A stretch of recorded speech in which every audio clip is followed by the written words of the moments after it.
All right. Hello. Hi. So we figured that, You may have noticed that we published our Luke Cage review about 30 minutes before Iron Fist aired. And so we've decided that since written reviews are really daunting because it's very difficult to summarize all of our feelings on 13 hours worth of material, and because our blog is also so busy and we're doing so much other stuff that it takes us a really long time to write reviews, that we're going to just do what we did. We did this for Daredevil Season 2 also, and just dump all of our thoughts in this form right after having binge-watched the show twice and not slept. I slept She slept. I haven't slept in the past week and a half. So, this will be our analysis / general commentary on Iron Fist, which we just finished watching for the second time last night. It's amazing. Yeah, I was thinking last night, I think it's my second favorite. Daredevil Season 2 is probably still my favorite of these shows.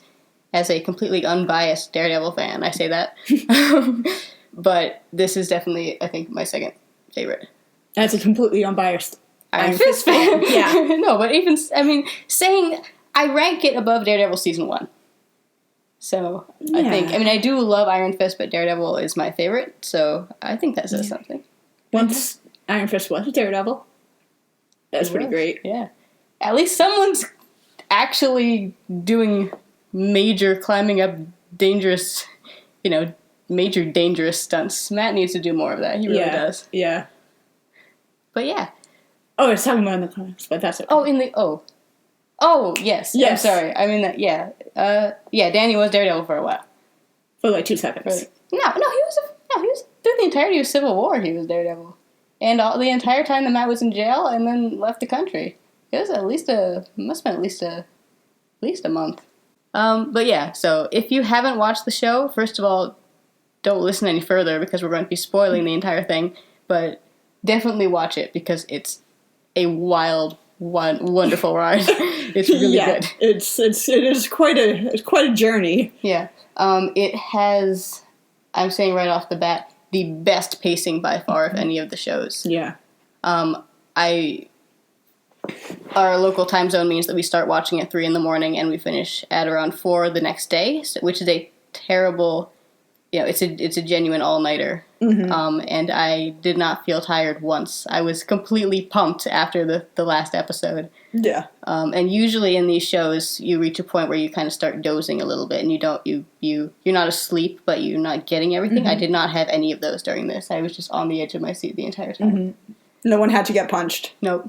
No. We had contingency plans in place in case anyone of us fell asleep, but we didn't need to use them. So yeah, it was just really good. I don't know how they did it. Just really well placed plot tension building plot devices, but the tension just kept accelerating for essentially the entire show, which is really, really a remarkable feat. Yeah. So massive kudos to the writing team for pulling that off. It was very stressful. It was very stressful. Kudos specifically to Harold Meacham for pulling that off. For haunting my nightmares. Dang. So I think we have roughly general notes, so we're going to be kind of riffing off of those and trying to maintain some level of organization to this thing, because we have a lot to say. Yeah. In terms of pacing, the pacing is really good, except our big exception to a lot of the things we're going to say is the first episode, which is a kind of wonky episode. The pacing is awkward. The writing is kind of awkward. They were watching the episode, I don't know how they could have done it better, but they were trying to do a lot of really difficult things in that episode, and that they clearly hadn't quite figured out how to manage. So if you watch the first episode and kind of when maybe the show isn't for me, please try the second episode, because the second episode onward is amazing. But the whole idea of the first episode hinges on certain emotional triggers that we don't actually have yet, because it's the first episode, so they haven't established the characters yet. Now, obviously, those of us who are big fans of the comics already care about care about Danny, but even still, there are emotional beats there that are missed by the fact that they're having to introduce him, introduce the world, and also try to depict the really kind of traumatic experience that he's going through, coming back and being blindsided by everything in a way that's emotionally effective, which you really can't do because we don't really know him yet. Because you need a sense of his past relationship with the Meachums, first of all. So again, other characters who have not been established yet in the first episode. They had that one flashback, but it was a really kind of small, weak flashback, and it didn't really get it. They needed way more flashbacks to get a sense of Danny's relationship with the Meachums in order for him to come back and then be completely kind of ignored and abused by them to be as powerful as it should be. Yeah. A lot of expository dialogue in the first episode. Yeah. Because they need to establish all this stuff really quickly. And it was like, I don't know, again, it was like, it was a flashback. It felt awkward. It felt like kind of like, I don't know, it kind of cliche, and it didn't, as you said, it really didn't get the emotional impact it should have had. Yeah, because it was just they had to get too much in too quickly, and there wasn't any time to dwell on any of it. Yeah. As a writer, I wouldn't know how to do it any better, but just by the very nature of it, kind of what they were trying to do, it didn't fully work. Yeah. But, again, this mostly just applies to the first episode because the rest of the show is so good. We're getting our bad stuff out of the way at the beginning so we can I'm sorry, I'm thinking. But no, I mean, I think also, there's a lot of, stuff you need to know about Danny and about the situation and about, like, I understand, like, developing Kunlun slowly, but at the same time, I feel like we know Iron Fist, but I can only imagine someone who doesn't know Iron Fist is like, but that's the thing. I mean, my thought, and you said you had your friend who didn't know Iron Fist and had different experience, but my thought was that the first episode might be more engaging for people who don't know what's going on, who would get completely blindsided by the mystery and not know if Danny's telling the truth. Yeah. That might be a bit more suspenseful. That might be because you're like, okay, because then you're siding with the Meachums. You're like, who the hell is this guy? That's interesting. And why is he saying this stuff? Yeah. And what does he want? And where did he come from? I mean, you're in there with them then, rather than being us saying, okay, he's telling the truth. I mean, obviously we know they're not gonna. Obviously, no, but there's less suspense. I mean, and it's not even that it's frustrating. It's just there's less suspense for us because we already know who's right. Mm-hmm. But yeah, so that is a really, really tricky first episode, and they didn't quite pull it off. But there's a lot of good stuff in the first episode still. Mm-hmm. Yeah. I really, really, really like. It's just not even introducing Danny's situation, but just introducing Danny as Danny. Was really good. Finn Jones is absolutely incredible as Danny. I didn't think the kind of balance of badass and adorable that Danny was possible to pull off that well in live action, but wow. Yeah. He did it, and it's amazing. So just introducing Danny into Danny's personality in this first episode where he's really out of place, but he hasn't really gotten the sense of how out of place he is yet, because he expects these relationships with these people, and he's just so open about everything, and he just starts telling people about Kunlun, and obviously they think he's crazy, but this is, that doesn't occur to him. And so introducing the fact that he's really a fish out of water before it really hits him how much of a fish out of water he is really well done. Yeah. And also the introduction of Harold Meachum, who is phenomenal. Introducing him and introducing his relationship with Ward. That entire relationship is really well done the entire way through. And that's the strongest scene for me in episode 1 is the Ward and Harold conversation. Yeah. That first conversation they have. because it just gets everything out there. All they need to say is that Harold is dead, and then we go to him, and that's all you need to immediately make that really, really creepy. Yeah. And so that's, and everything is in that first scene that you need to get their relationship and to move forward with that. Yeah. That, I know what's best, and I'm doing this for you, and I'm in complete control, and this is really creepy. It just gets worse. Yeah. But it's really good. And I think the attachment issues that Danny has, that he Yes, that's the other thing, yeah. really, really wants to be close to people, which is definitely something that's present in the comics. Oh, yeah, that's that big in the he comics. always feels like a fish out of water, and he always needs to, He's always looking for a family. yeah, be secure with someone. And the major player in that is Luke.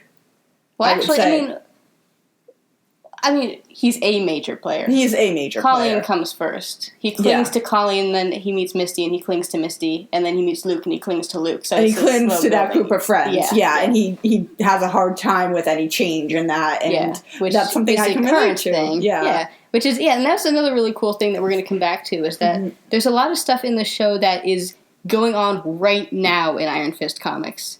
Usually with these shows, they're reflecting back on previous runs, and obviously they do that a lot here. But there's stuff going on that is literally, the Iron Fist solo series starting next week is covering some of the exact same ground that was just covered in the show, which is really cool and really unusual. So I really like that. But yeah, that's another great thing about the first episode, is Danny. I really love his first interaction with Colleen, where he sees her putting up the poster, and he's like, martial arts, that's something I can relate to this person through. Let me go talk to this person. I can relate to that. Yeah. I relate to that. Yeah. And then he just kind of hangs around. That's very, very Danny. And also Colleen's reaction is great. And the fact that she just gets dragged into this and doesn't know what's going on, but she's not willing to back down from it. Yeah. That's another really strong, Danny's introduction to, Danny's initial interactions with Colleen, also really, really good. Yeah. So let's move on. We have a lot of character. Well, do you want to talk about? Yeah. Yeah, let's move on to character-related stuff. All right. So more Danny? Well, gosh, yeah, let's talk about more Danny. Who'd have thought? All right. Yeah. So, Danny, super duper good. Just incredible. Yeah. Pretty much everything we wanted him to be, which was a lot. Yeah. I would say that I am not the fan of him being considered, quote unquote, a monk or a Buddhist. Let's start with the Kunlun stuff. Yeah. Because there's a lot going on with that. I think we both are I'm really, really attached to Kunlun. Yeah. As it appears in the comics, which is it's a city. It's an entire culture that exists in this alternate dimension within the context of the 7 capital cities of heaven, which they confirmed in the show. We have the 7 capital cities of heaven in the show, which we're really excited about, and we're assuming will be more of a thing in season 2. Yeah. But it's this, it's big, complex society with a lot going on, and it's not a monastery. And we're not, maybe it's just because I'm really attached to Kunlun in this other form, but I'm not a big fan of it being a monastery. It takes out a lot of the complexity that I really like about it. But obviously, I think that's a big thing for me too. The complexity that it is a complex culture, and it has and I mean, I feel like it's hard. Like, you can't establish Kunlun because budget. I think the big thing is budget, honestly, and also time. Yeah. So and this was a very, as Danny's origin story, it should be a New York-based show. They can't go off and delve into everything about Kunlun because that's not relevant to what's going on in Danny's life right now, and it shouldn't be. But But yeah, we're so about how Kunlun was described. And the Buddhism, we get why they included it, because obviously Kunlun has had kind of a semi-derivative, but ultimately made up, religion and culture, etc. And so by making it Buddhist, they're tying into an actual real-world religion and grounding it a bit. So we fully understand why they did that. It just feels weird because we're not used to it. Yeah, and I don't like Danny, quote it. It just feels kind of preachy, and Danny's not a preachy person, really. I mean, he can be, but he's not in that way. Not like in a religious, dogmatic sort of. Yeah. Some of the stuff. I like how you put it, fortune cookie Danny. Yeah, fortune cookie Danny. I hate fortune cookie Danny. If you've watched the Ultimate Spider-Man cartoon, they do that a lot, and it's I hate Ultimate Spider-Man Danny. Because that's not who Danny is. But at the same time, the spirit of it is right. We're not big fans of the dialogue, but we love the scene where Colleen's students are messing around and Danny freaks out at the dojo, because that is a thing that would bother him. Yep. As a dedicated martial artist and someone who was raised the way he was raised, and we really love that. Yeah, and I don't know. I have a hard time seeing Colleen get really upset about it. I could see her getting upset that Danny broke that guy's ankle. Yeah. Well, no, she's. I didn't see. We'll continue. I don't know, but Danny is Danny, and Danny was raised, and I don't want to say I also dislike the implication that it was he was beaten every night and they made him, his heart attacks rocked him to sleep. And, and climbing uphill both ways. Well, he did do that. He did do that. He probably did do that. He definitely did that. But, it wasn't, suffering and misery. I don't know. I think we both do martial arts, and I think for me, we were at my class the other day, and literally to a 5-year-old, the person who runs the studio said, she was crying, and he looks at her and says, "Brooke, I don't care. Get on the floor." Yeah. Stuff like that. That's how it is. But I do, just since you brought up Danny's training, Danny, I really like one of my favorite things, and for me, this balances that out a bit, is all of Danny's stories about all the stuff he and Davos got up to. Because I am hugely attached to Danny's childhood in Kunlun and him doing stuff with his friends and just living and existing and being in the city as his home, and of him having fun there. And yes, his training was difficult, but he really enjoyed his time there, and it's a place he longs to get back to. So I really enjoyed. I was really, really grateful that they included all that stuff about all of his stories about him breaking rules and running around with Davos. For me, I thought that balanced it out a bit. Because ultimately when it comes down to it is that his training was difficult, so I understand why they were saying that. Yeah. And I understand why people who were not raised there, like Claire, would kind of be, Joy would be kind of like, that sounds abusive. But I would have liked Danny to be more emphatic about it, not. But at the same time, he's so confused emotionally right now that... Yeah. I guess that's not something that bothered me as much as I thought it would, because I think it does. It is ultimately handled much better than it could have been. Yeah. I mean, and I do agree that it was probably hard, and I'm just, and again, I was not trained in that sort of way, but I'm thinking of my own. Yeah. And I apply my own martial arts stuff, and I cried a lot. Yeah. They mentioned it at my black belt thing, how much I cried, and it's tough, and it's while I do it for fun, and it's not the same environment that a place like Kunlun would be, where it is not for fun. Yeah. Well, it's just a societal requirement. Yeah. But yeah. But, like, I don't know. At the same time, it's like... I would have wanted at least one happy reflection on Danny's training. Yeah. I think that they had that... he cares about. Yeah. And I think they had that opportunity to do that with the living weapon scene where he... Which one? Where they're with the stick, where they're, like, hitting him with the stick. Oh, yeah. Because they had that opportunity. Yeah. Because when... in the actual scene where he does it, he eventually gets up and grabs it. Yeah, so this is the scene where the flashback to young Danny being hit with the sticks, and it's we're assuming it's reflecting back on a scene from the Living Weapon Danny solo series from a year or so ago. But yeah, he starts blocking, and it's a big kind of. It's kind of shows the intention that he's not just being beaten, that he's being trained, and that this is something that he accepts. Yeah, and they're waiting for him to finally say... Yeah, that they're helping him out. Yeah. And I'm not... And I wanted to, disclose that I am aware that this is a fictional society, and this is not okay. Like, obviously, it's not okay to do that. But, like, in the context of a fictional society... I just want to... Disclaimer. Don't do that. We don't condone. I don't condone that.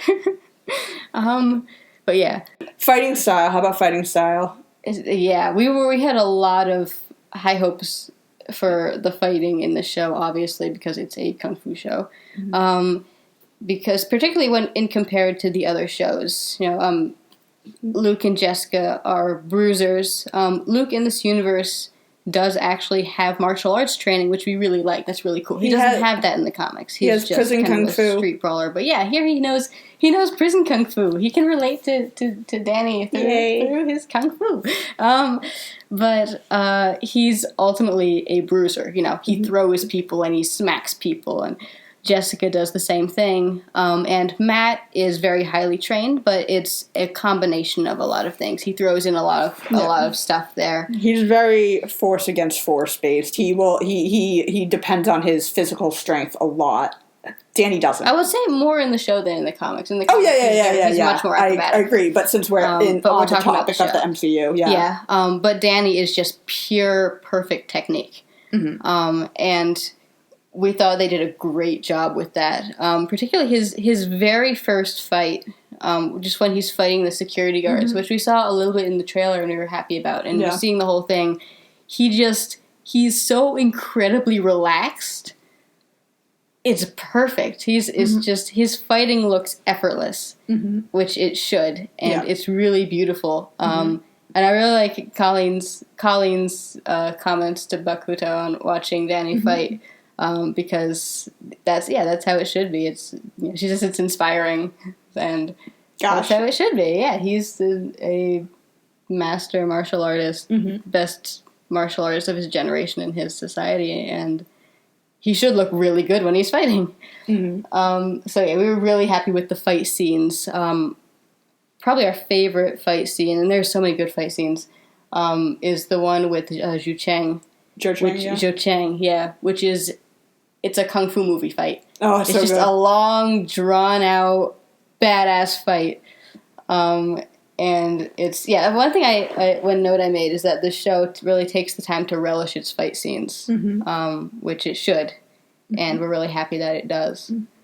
But man, really Zhou Cheng... Yeah, that's a really great fight. That was fight. great. And I love the fact that they added, like... a really distinct style of kung fu. Yeah, we had a drunken style. Yeah. Oh, man. It's so much fun. It was so much fun. So if you don't know about Drunken Fist style, it's basically, you are not drunk while you're doing it, but... He might actually have been drunk. He might have actually been drunk. But the way you move, you act like you're drunk and you use your momentum and throw, it's all about throwing your opponent off guard and not being able to tell where you're going, and it was a really it's an awesome, really cool fight. Yeah, it was beautiful. And the banter. Yeah. Danny's terrible at banter in the comics, but he actually does some really good banter in the show. It's really cool. But man, Zhou Cheng, that was cool fight scene. Great fight. We were a little disappointed because Zhou Cheng in the comics, and he hints at them possibly doing this in the future about the fact that he has to, most people, what's his line? Most people chase the dragon, I have to keep mine sedated. Mm-hmm. And he mentions his master, the Qilin. In the comics, Zhou Cheng is basically a human vessel for a creature called the Qilin that kills Iron Fists. It's a kind of a dragon-type creature that eats Xu Lao's eggs, and it will go and kill the Iron Fist and use their heart as a portal to Kunlun, and then try to eat the dragon Xu Lao's eggs. And so we were wondering if they would go into that, and they hinted at it. So maybe we will get him back and see that, because that's a really neat plot line in the comics of Danny trying to avoid being killed by this guy who has killed all of the other Iron Fists throughout history. Well, almost all. Almost all. Almost all of them. We'll get back to that later. Yeah. But yeah, so that was cool. That was cool to see him, and maybe we will see more of that plot line explored. I really like him. I want more. So our big Danny themes, early Danny theme being anger and vengeance, which we'll talk about in a second. Mm-hmm. I first want to talk about the other huge, possibly the biggest Danny theme, which is identity, which they did really well. I was really, really excited by what they did with that, because Danny, his whole thing is that he trains and he works his butt off and he becomes the Iron Fist, and it's this big honor and it's this big responsibility. He represents Kunlun now, and then he leaves. And so, what is the Iron Fist outside of Kunlun? That it doesn't mean anything. It's suddenly, his position is suddenly meaningless. And in the comics, in the show, the gateway to Kunlun seems to stay open for, we're guessing, around a month. Because he's on Earth for a few weeks, and then he goes back, and it's still open. In the comics, it's only open for a day every 10 years. So in the comics, he's completely locked out. He can't go back, even though he wants to.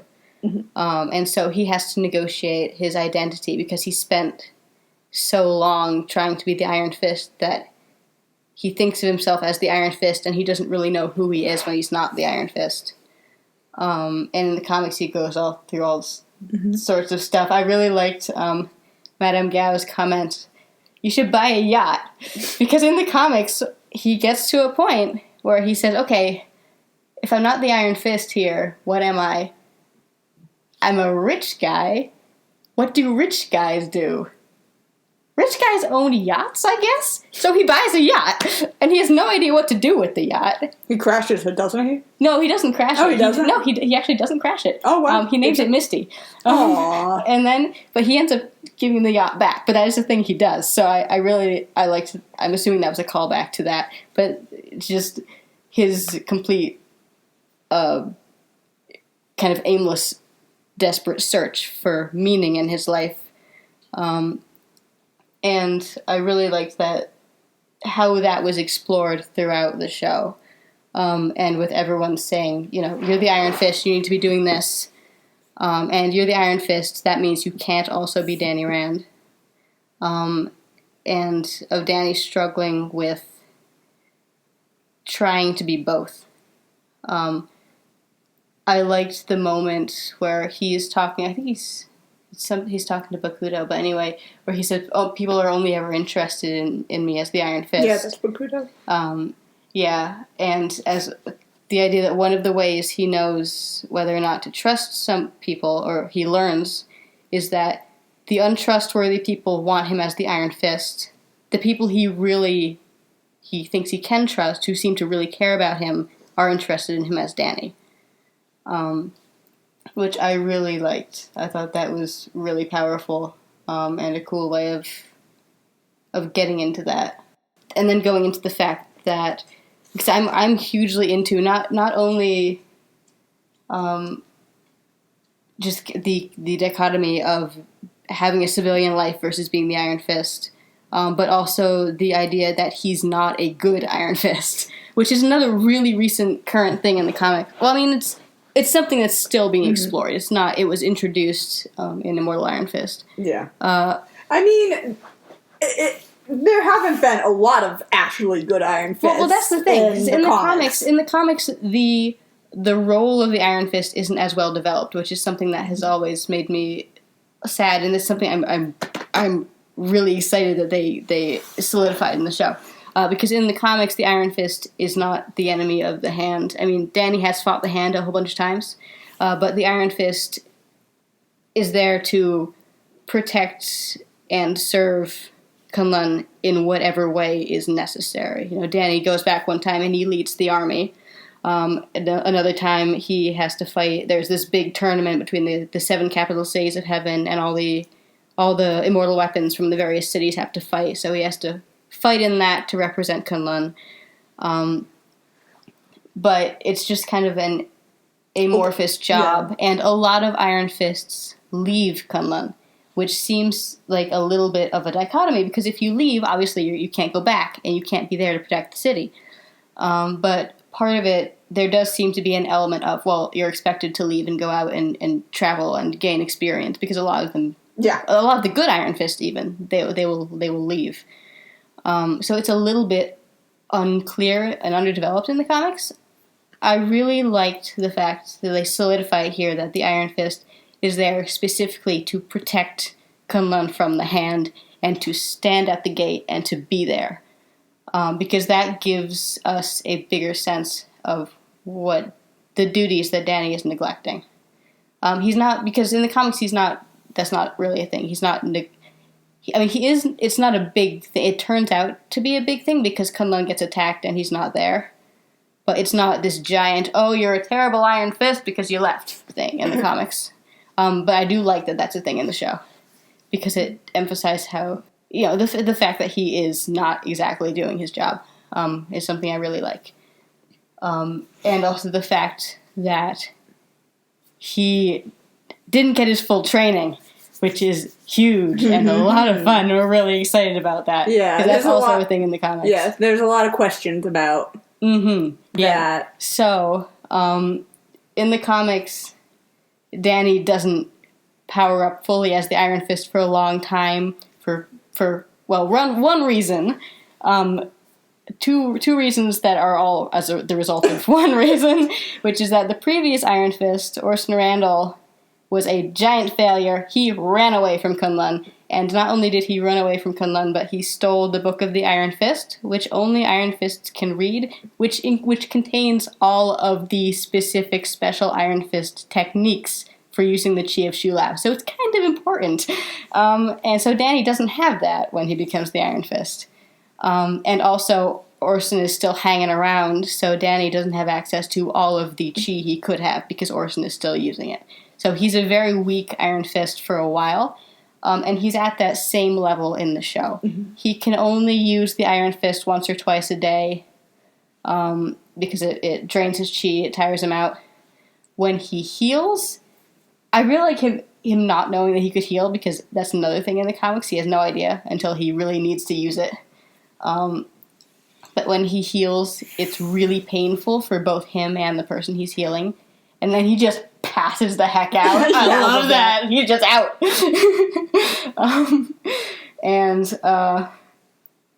So he's using the Chi of Shulao really inefficiently because he doesn't have the techniques. And so we're really excited by the possibility of him powering up in season 2. Yes. we'll get into that in more detail. It'll be awesome. But it also brings up the big question of, we're just tangenting all over the place. Yes. We're still talking about Danny. Of why the Hand has information. Why Bakudo knows not only that Iron Fists can heal, because that's pretty, if you know anything about Iron Fists, that's a pretty standard Iron Fist skill. Yeah. I mean, Danny didn't know it, but it's pretty, if you know anything about them, then. But not only that he can do it, but how to do it. How Danny can recharge his Chi, but also the fact that he suggests that he can teach Danny other techniques. How does the Hand have that information? Well, do you want to go on a tangent about this now? Yeah, or later? Let's lead right in there. Okay, so first of all, the Hand has, do Do you wanna really go? Yeah, let's go. Let's go all out, man. The hand has video footage of who, without a doubt, is our main man, Orson Randall, who we previously did describe as terrible, and he kind of is a failure, but he tries really hard. He tries really hard, and we love him deeply. Yes. And so first of all, they have footage of Orson Randall. Orson Randall was clearly not happy about them getting that footage. No, we kudos to the camera dude who got that footage, who just stayed there instead of running after the guy with the glowing fist showed up. Yep. A+. So we wonder if that was Hand. Yeah, if the Hand got that was present, during that. Mm-hmm. And they got that video footage from there. Mm-hmm. Because Bakuto says he was gifted the footage, which seems like a suspicious statement considering the nature of the footage and how valuable and rare it is. Yep. You know, who actual cryptid. Him? Actual cryptid Orson Randall. If it was given to him, who the heck had that and gave it to him? And otherwise, how did everything about him having that footage is really suspicious and intriguing and exciting. Yeah. But also, I'll go to the minor thing. Mm-hmm. There is a yellow scroll inside the safe that Bakuto takes a video out of. Mm-hmm. Mm-hmm. Which is also makes us question what's on that scroll. Mm-hmm. And could be the Book of the Iron Fist. Yes. Is what we're trying to imply. In case you couldn't read our minds. Yeah. we know what we're talking about. We looked at each other the other day being like, yeah, you know what I'm thinking? And then, we've just reached that level. But, so we're wondering if that could be part of the Book of the Iron Fist or the Book of the Iron Fist. There also is, some guy, so Danny's going through the compound where Madame Gao is being held. Mm-hmm. And there is a clip of some guy who is, he's pretty tall, and he looks older. And, we don't know who he is. We don't know who he is, but we figure he's being shown for a reason. Yeah, they spent a lot of time showing Danny looking at that particular screen. If that was footage that was obtained by the Hand, if those were actually Hand people who were there, or if the Hand got that soon afterward and then went back to that same spot, we're wondering, I mean, it's conceivable that they could have captured him, and that's how they gained their all this strangely in-depth knowledge that they have about Iron Fist techniques, and that they are holding him there. Yep. My one hesitation with that is that it seems as if the previous Iron Fist had randomly vanished, it seems like that would be big news in Kunlun, and that's something that Danny would know. But it's possible that for whatever, I mean, there are a lot of, at least in the comics, there's a lot of really complicated, convoluted political stuff in Kunlun. And then there are any number of reasons why that might have been kept quiet. So we don't actually know. And it's a possibility that could be Orson. Yep. Again, season 2 stuff. We are hoping and praying that it is Orson. Mm-hmm. Yeah, because that was definitely shown for a reason. It's somebody significant. And maybe Madame Gao will break out and take whoever it is with her. Orson won't be happy about that. That would be a heck of a team-up, though. Or not a team-up, an interaction. That would be a heck of an interaction. Whatever form it might take. Yeah. They'd probably fight. That would be a heck of a fight. I'd watch that fight. Yep. I mean, knowing Madame Gao, she'd probably kick his butt. But well, she'd probably also keep him on major drugs. That too. Which is also comics consistent. Yes.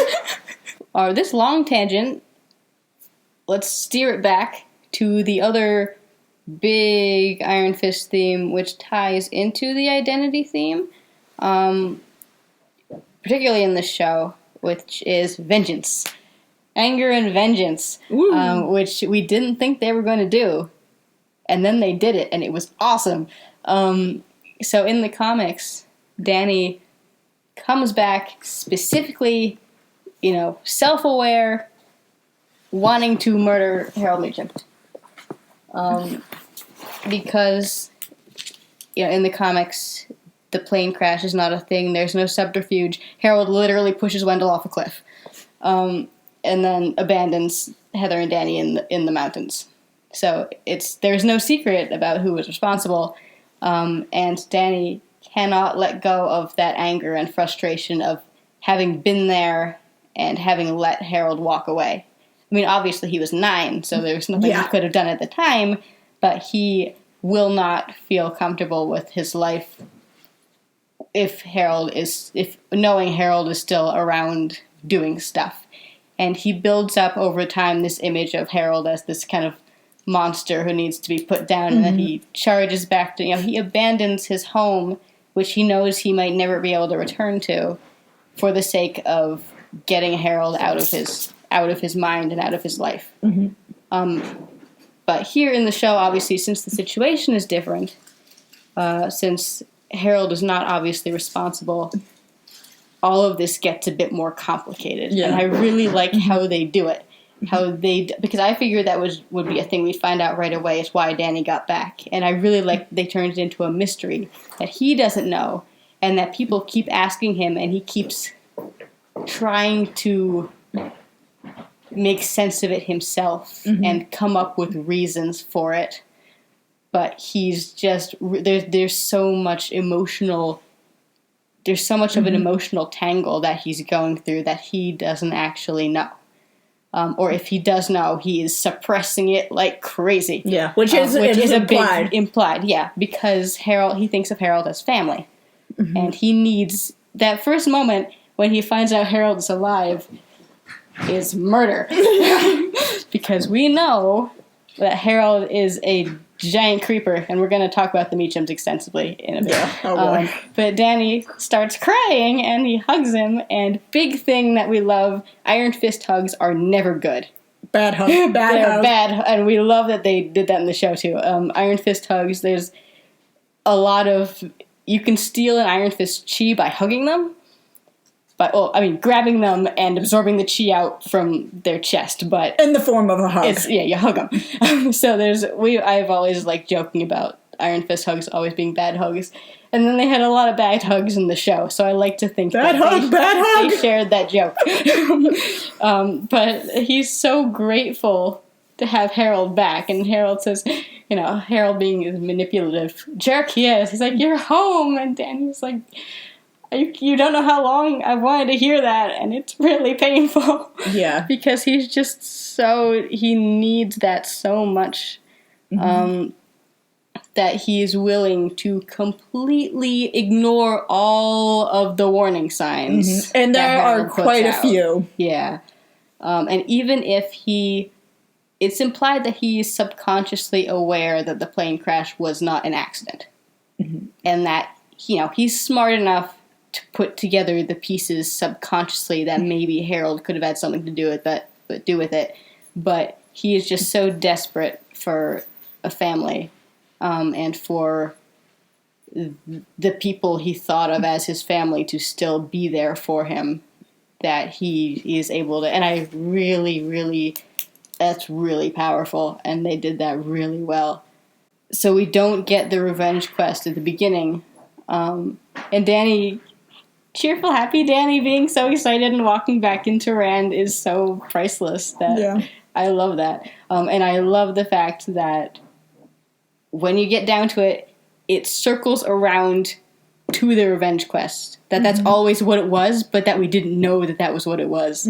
I love that. Yeah. And then at the end when he finally makes peace with the fact that is why he left, and then he just explodes. I don't know, make peace, but makes peace, quote unquote. He accepts it, and then he goes full murderous Danny, which is a really cool version of Danny, much cooler than business Danny. Business Danny isn't cool. I have so much to talk about. Holy moly. Business Danny. Business Danny's fun, though. I love Business Danny. He's terrible. He's terrible at business. He doesn't know the charts. He hasn't read enough charts. No. But I was really, really happy with them circling around to the revenge quest, with us getting that pivotal comics moment in the climax of the show rather than at the beginning. That was a brilliant decision, and it was really powerful because it ties back into his identity issues, because part of his identity issues is that as the Iron Fist, obviously, and people keep saying, and particularly Davos coming back. Oh, we have a lot to say about Davos too. Holy moly, Davos coming back and saying, "Why did you leave? Why did you leave me?" So it's why did you abandon? There's so much guilt there for Danny having left, and he needs to know why he left. It just because people keep pushing him, which really hurts to watch. But the fact that he can't figure it out until the very end is important for his journey, because him figuring out why he left helps him to understand his to make sense of his identity as the Iron Fist and of why he abandoned his duties as the Iron Fist, and of how to move forward. So I really like that it all ties in, and once he's able to accept the straight line of what he needs to do, kill Harold Meacham, or at least once he understands that about him and the emotions stop getting so kind of hidden, he's able to figure out a lot of his identity stuff, because he now understands his own motivations.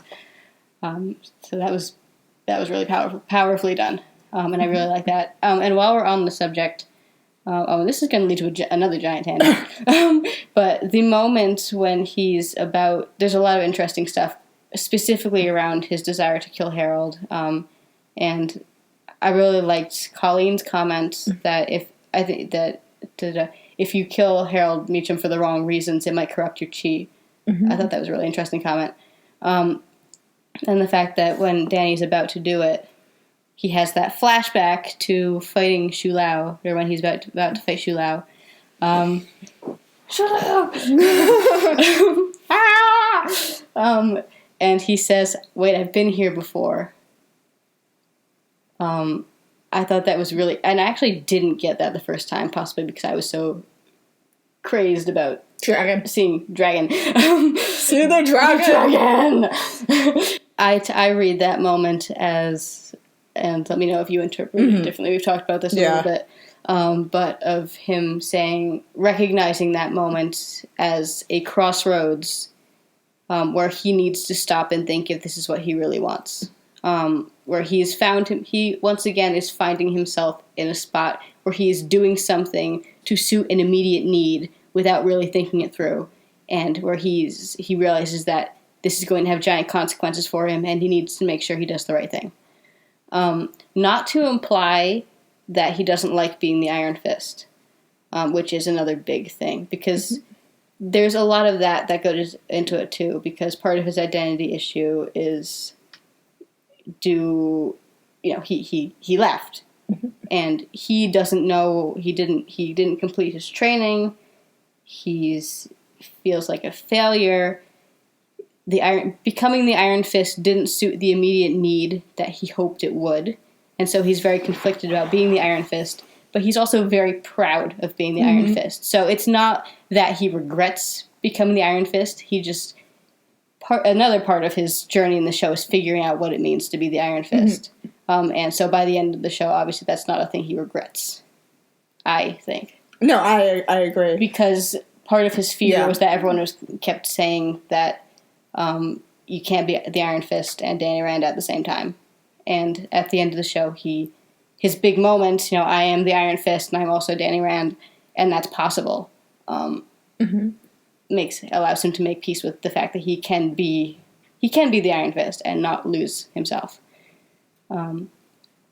which I think is big. So I thought that moment, that flashback to this kind of being a pivotal thing, was really interesting. Yeah. Let's talk about Shulala really quickly. Okay. And then move on. Oh my god. This I is wish so we long. saw more than eyeballs. I don't. I mean, we talked about that. We though. did. We We but specifically said I I would be okay if I only saw eyes. I did say that. Yeah. I did say that. Yeah. I don't know. I wouldn't want to see more. I don't want to. I wouldn't want to see more because budget. Just because of budget. Yeah, that's true. That's true. You can't. I don't think you can pull off a convincing dragon on their budget. It's true. So the fact they freaking went for it, man. We got alternate dimension Kunlun.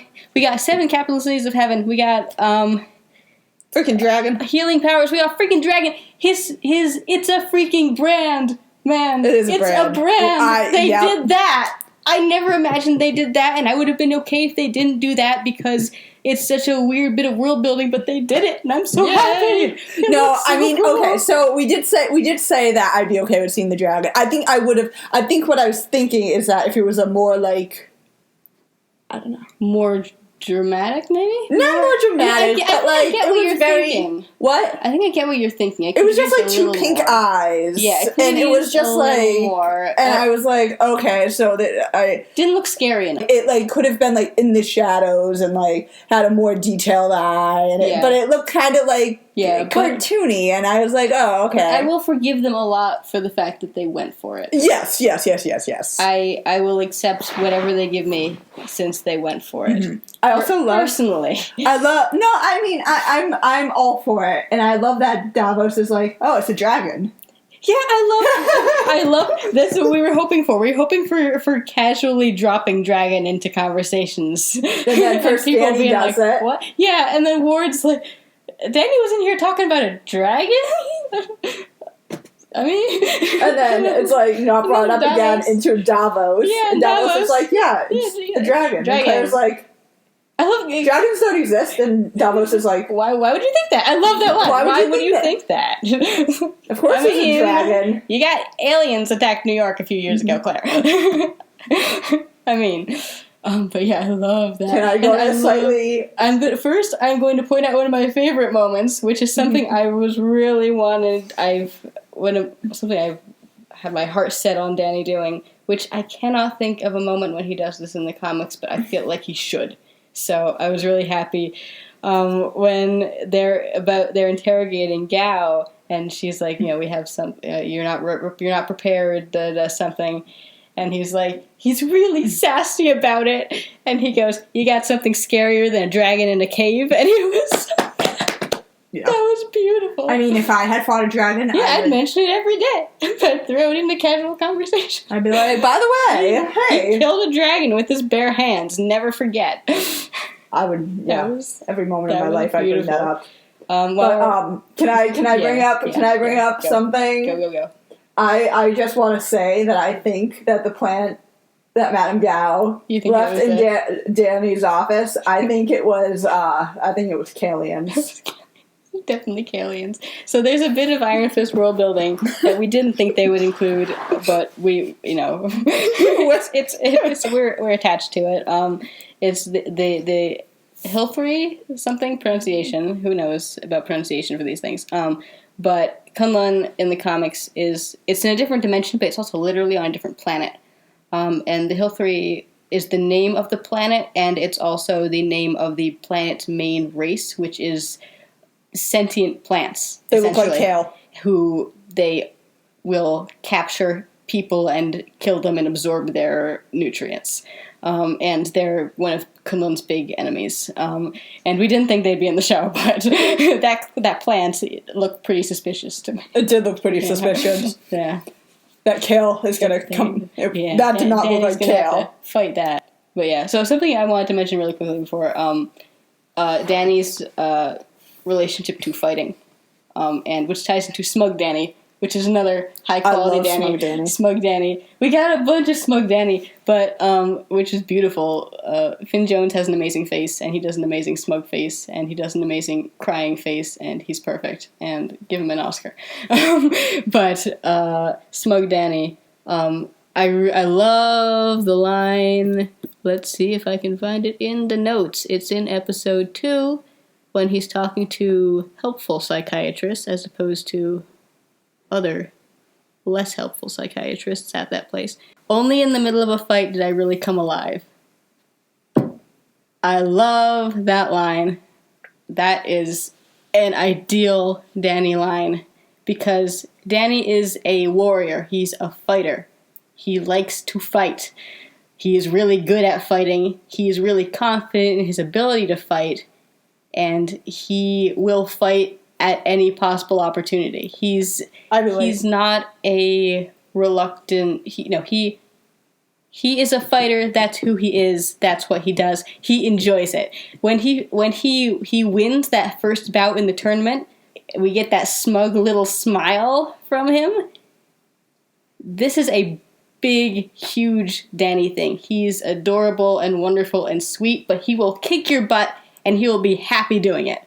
And I loved that we got that. And I love that line. And just, the self-confidence also is a huge Danny thing. Because it's implied that it's part of the reason that he's able to defeat Xu Lao. He's another one of my favorite lines. I have, I'm not going to remember the whole thing, but I have a vision of total victory and nothing else. No, I'm not going to find it. But he fully believes in his abilities. And he goes into the fight with Xu Lao fully convinced that he is destined to beat Xu Lao, that this is something that he can do. So he's a very self-confident fighter, which he has every right to be because he's the Iron Fist. Can I just go on a tangent on this as well? Do it. So I think you know where I'm going to go with this, but I really love Danny pulling rank. Yes! Because... yeah, I love Danny pulling rank. Because he has fought for this and he's earned it. Again, another big theme.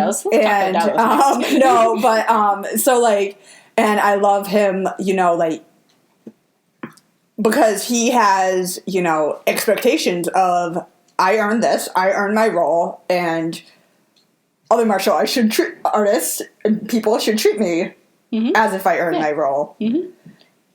So we're just thinking specifically of, I'm the Iron Fist, you can't tell me what to do, to Davos, of all people. That was incredible. Also, just minor things, people bumping into his space and being excuse me, don't, yes. Don't you dare. Yeah, people stepping up to, or when anytime anyone challenges him to a fight, anyone obviously... anyone challenges him to a fight, he's like, okay, sure. Yep. I'll kick your butt. Yeah.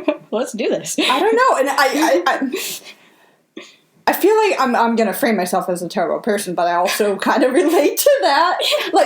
I've had literally someone take me by the shoulders who is a lower rank than me, and since she didn't know me, tried to put me in the position next to her. And I was like, excuse me, no. And she did get told off, but it's that certain, I earned my place. Yeah. This is my place. No. No. No. It's a thing. It's a thing. Yeah, and I adore the fact that they included that in the show. Particularly, just the fact that he says that to Davos. Yeah. Holy moly! Let's talk about Davos. Yeah, let's talk about Davos. So there are two big characters in Iron Fist that we've always loved to hate. They're just a lot of fun to hate because they're complete jerks, and they also lose a lot and do stupid stuff, so you can make fun of them for it. And so those two are Ward Meacham, who was pretty dang cool. He went through some stuff in this show. He went through a little bit. Who made me cry in this show. So yeah, they ruined our fun. Yeah, but I adore Davos in this show. I cannot wait to see more of him. Yep. Oh my god. We spent the first part of his introduction thinking he was Bullseye, but and then we're like, wait, Oh, okay. Hey! First of all, so in the comics, Davos has a giant chip on his shoulder. He doesn't have anything against Danny personally. He is pissed at Wendell, Danny's father. So he holds a grudge for a long time. Wendell in the comics was trained in Kunlun. He almost became the Iron Fist. He didn't, thanks to Orson. Orson ruins another thing. Yeah. But he becomes best friends with Davos, who is the son of my personal buddy, Li Kung. They're pronouncing it Li Gung, the Thunderer, who is the main War Master trainer in Kunlun, who was in the show a little bit. So Davos is his son. And pretty much everyone in Kunlun is kind of raised to think that they could become the Iron Fist because that's important. They need to feel like they could so that one of them will. But Davos really feels like he's supposed to be the Iron Fist because he is a really, really good fighter. He's genuinely top of his class fighter. And also he is the son of the War Master and he feels special. And so he's really pissed when Wendell beats him in the tournament, and Wendell is the one who gets to go off and try to... Wendell fails, but he gets to try, and Davos doesn't. I don't think fail is even... No, he wimped. He ran. He went to the cave, and then he's like, okay, bye. Around, yeah. And so Davos is really bitter. And then Danny, Wendell's son, shows up, and he becomes the Iron Fist instead of Davos. So Davos is super bitter. So Davos becomes a real pain in the butt to everyone in Kunlun, particularly his father, who did nothing to deserve that. He's not a super great father to Davos, but he's a nice guy, and he should not have to put up with his son having tantrums for literal centuries. Yeah. That's true. But Davos becomes kind of a menace, and he gets kicked out of... he ends up coming back to Kunlun and causing trouble anyway, but he actually gets kicked out of Kunlun because he tries to fight Xu Lao after or before Wendell, and that's obviously highly illegal. He didn't win the chance to go. So that's super offensive and illegal, and he got kicked out. But anyway, he's this really bitter guy who keeps trying to steal Danny's chi and give him bad hugs, and he's a jerk. But we figured if he was going to be in the show, first of all, we figured they would skip Wendell's history with Kunlun. Mm-hmm. We were really hoping they would do it, but we didn't think they would, and it seems like they didn't. Unless barring further developments in that direction, which there could be, but It seems like he was not there. But so in that case, we were assuming that they would switch Davos to Danny's best friend, which they did, and it's really, really, really great. And we love this Davos. And he has a lot of valid points, which I'm not used to hearing from Davos. Mm-hmm. But he comes back, or he comes to find Danny in New York, and he's really bitter. And I like the fact that he's not just really bitter. It's not just that he's a jerk and, he hates Danny. He really loves Danny. And that's, that gets me. Because he's also dealing with a complex tangle of emotions about this, where he's really attached to and devoted to Danny, but he's also really attached to and devoted to Kunlun, as Danny is, but he's also really kind of bitter. But he's suppressing the bitterness, and it's fun to see the bitterness come out as he is confronted with it. I love the fact that everyone keeps asking him, oh, you're from Kunlun, do you have the Iron Fist too? Yep. And he's like, no. I will say, though, that he doesn't like pizza. He doesn't like pizza. I'm not surprised. He's Davos. He doesn't like anything. He likes... I did enjoy him not liking pizza. Violence. He does like violence. But who doesn't? That is true. I like violence. Yeah. But I really love the progression of, first of all, hearing all about all of the fond memories that Danny has of him and Davos getting up to shenanigans. Danny having shenanigans in Kunlun means a lot to me. I really love that. I also really love the kind of rebellious streak, which you don't really see in Danny in the comics, but everything he and Davos do in Kunlun is against the rules. And I love how he asks the kids at the Cool Hand compound, so did you ever sneak out? Wow, Danny. But I like that. But so I really like, Davos is introduced as a really close friend. He shows up to save Danny's butt and bring him back to Kunlun. Their team up at the Hand compound is amazing. Because you can tell that they have been fighting together for a long time, and they just have this perfect chemistry. Yeah. And it's an awesome fight.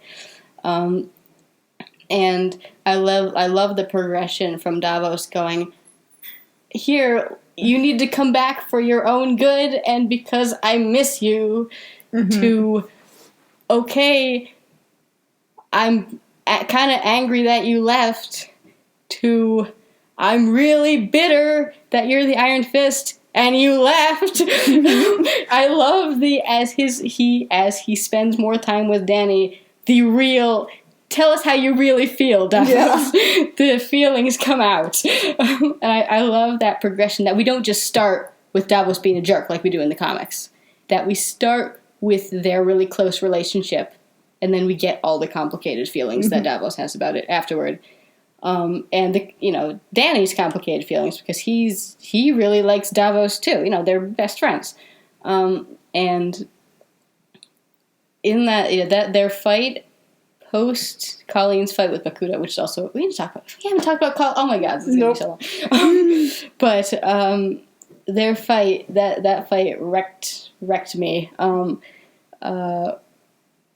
And Davos he always goes, why did you, what's the line? It's someone, I think Dany says that you're not, it's something about the fact that he keeps saying he's angry that Dany left Kunlun, but he's really angry that Dany left him.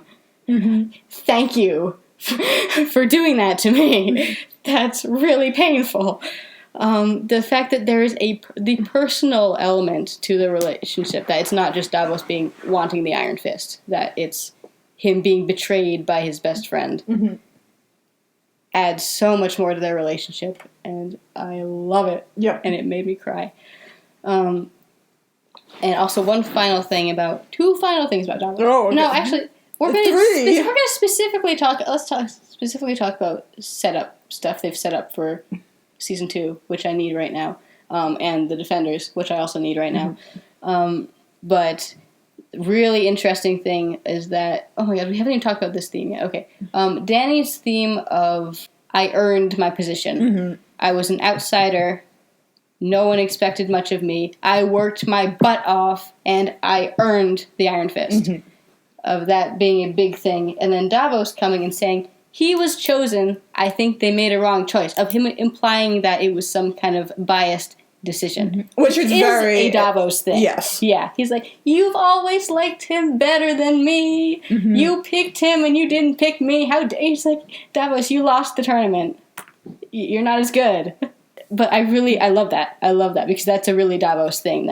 And obviously they're both biased. Maybe they did. Lee Kung and UT did pick Dany because they like him better. Yeah. I mean, very possible. UT, the current, UT in the comics is really corrupt and a jerk. Maybe, it's implied. Well, there's a whole, in Living Weapon, there's a whole implication that the decision for picking Iron Fists is rigged. So that I love that contrast, which that they both have their different view on what happened. And we were terrified that they were going to do Dany as the chosen one thing. Because that's not a thing in the comics, and it should not be a thing in the show, because that's really boring. And so we're really happy they didn't, and that they emphasized Dany. He earned that, man. He fought for that, which I really like. So that was really, really interesting. Really good Davos. Cannot wait to see more of him.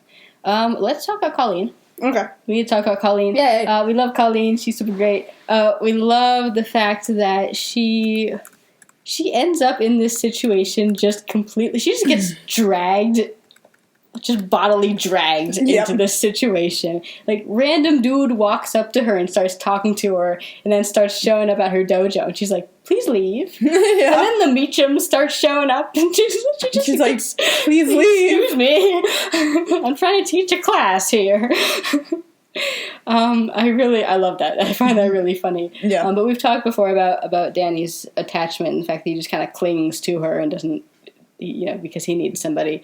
And I really enjoy the fact that, she is thrown into this and she has no idea what's going on. But one of her big things is that she doesn't back down from stuff. That she doesn't know what's going on. She doesn't know why the Meachams are talking to her. But there is no way she's going to lie and say that she felt threatened. Yeah. Because she does not get threatened by people.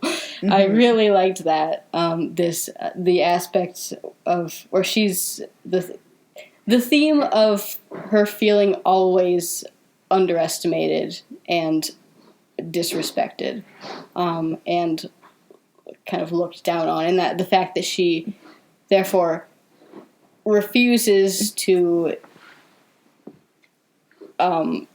feel, to show weakness or to that she will let you know always how good she is because she needs to feel that other people know that about her. Which I think is a thing she and Misty could really relate on. Yeah. They need to talk about that. They do. We're really excited. Gosh. For Colleen and Misty. And I think that ties into her control thing, which, well, for a lot of Colleen stuff, we felt there was not enough development. Colleen in general needed more time. And there's so much going on in the show that we feel like she was the least developed. Her plot lines were the least developed. We were shocked by how much Meachams we got, and we adore the Meachams, but we were shocked by how much Meacham we got, as opposed to Colleen. I think that this element of her not wanting to be underestimated and of her wanting to prove her skills is tied into the theme of control that we get a little bit. Where she talks about how she always wants to feel in control, and then she starts going to these cage fights, and she is shocked by the fact that she actually enjoys being out of control, and so that's a thing she's finds out about herself and isn't sure how to react to, because we have that whole scene of her talking to Daryl about going to the fight clubs, and then she just goes ahead and does it, and she feels terrible about it, and she feels terrible that her students find out about it, but she really enjoys it, and she gets that same thing with Danny's mess, where she is out of control, but it's okay, and she's weirded out by how much she likes it. Yeah. So I thought that was really interesting. Could have used more development. We suspected that Colleen was going to be associated with the Hand, because in the comics, there is a Shadowlands tie-in focusing on Colleen, which reveals the fact that her mother, so Colleen in the comics was born and raised in Japan. Her mother's Japanese. Her mother was also, lived and born and raised in Japan. And that her mother was recruited to run the modern version of a Hand group called the Nail, which was a group of select fighters who specifically assassinated people in service of the Hand. So we thought, considering the Hand stuff going down in the Netflix shows, that would be crazy for them not to use some element of that. So we were not surprised that Colleen was associated with the Hand, but I really like it. Yeah, I was surprised she was actually a member of the Hand. I thought she might have some history. Yeah, that's what I assumed, that she would find out, oh man, wait, I have my family is associated with the Hand, how do I deal with this? I don't like that, or something. Yeah, but, not being part of the cool Hand. Yeah, she's part of the hip trendy Hand. For the youth. For the youths. For the youths. Yeah, we love the cool Hand. But so that was really neat, because we've seen one of our complaints about Daredevil season 2, which really dug into the Hand stuff, was that the Hand weren't really well developed villains. They were kind of a monolith of bad guys, and compared to all of the other villains who have gotten really complex kind of explorations of their motives and their lives and their thoughts and why they think they're doing the right thing. The hand hasn't really gotten that. So this show gave us that, which was really cool, with Colleen and with Bakuto, who ends up being a really bad dude, but it showed kind of another face of the hand.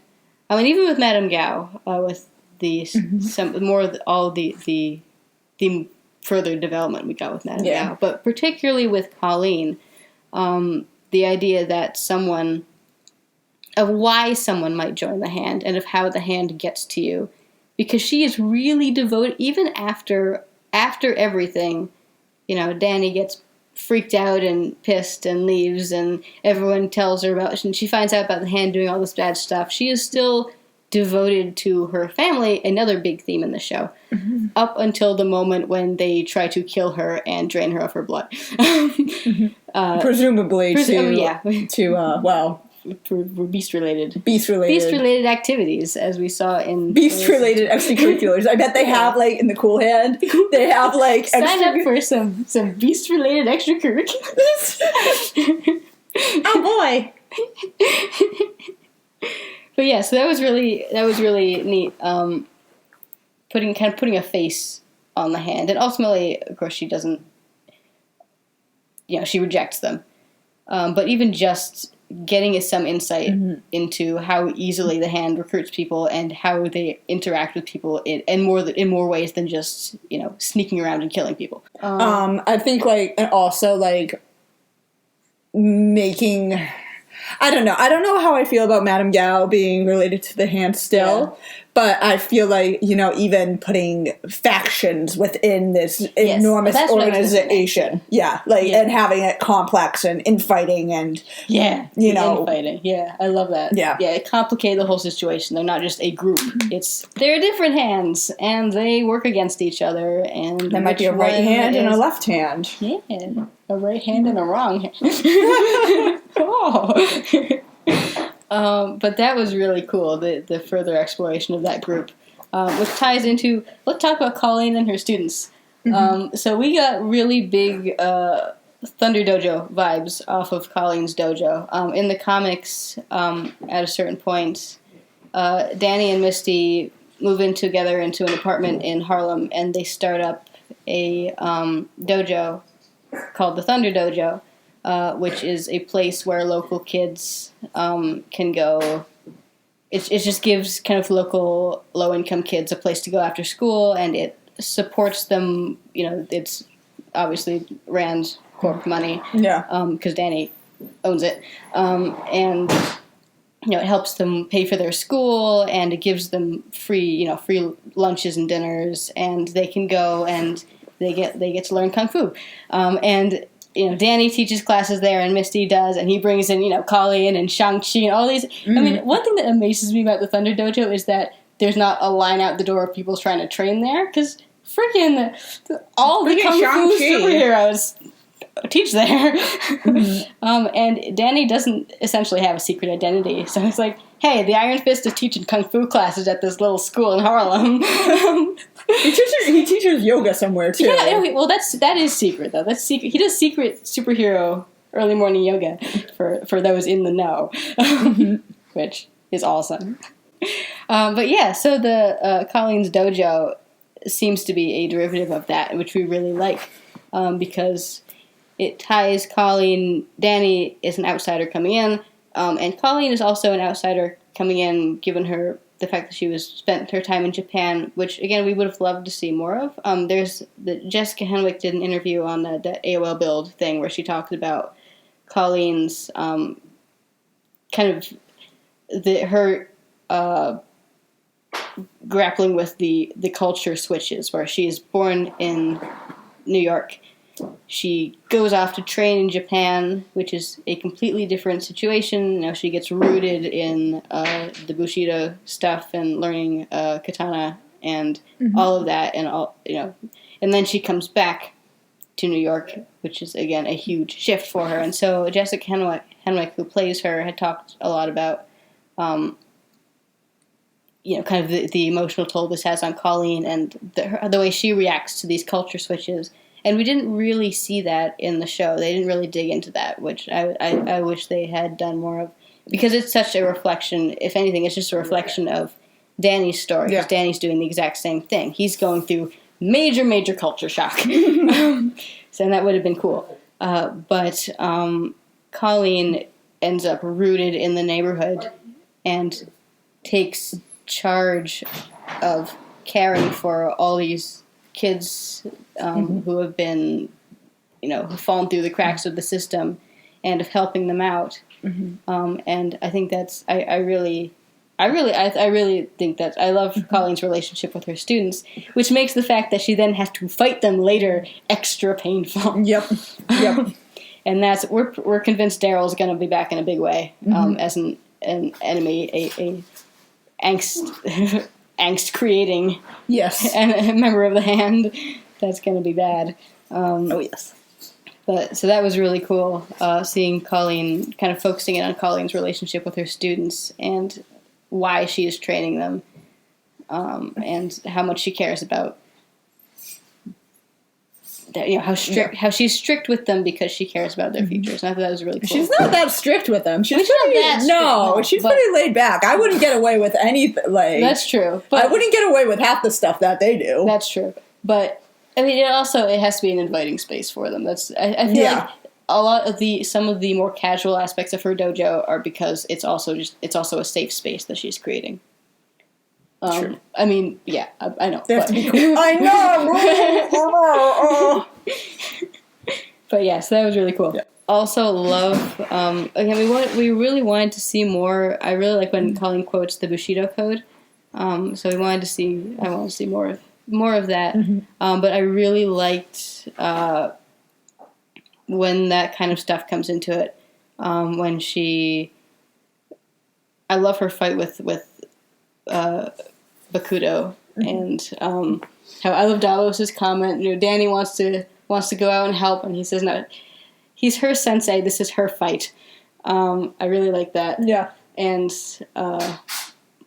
just because we get so much of that with Danny, of the kind of formalities and the rules and the stuff, and that's also a Colleen thing, and I really liked when we saw bits of that. Yeah. And also her attitude on killing. Really, because obviously that's a big theme, particularly toward the end when Danny accepts his revenge quest.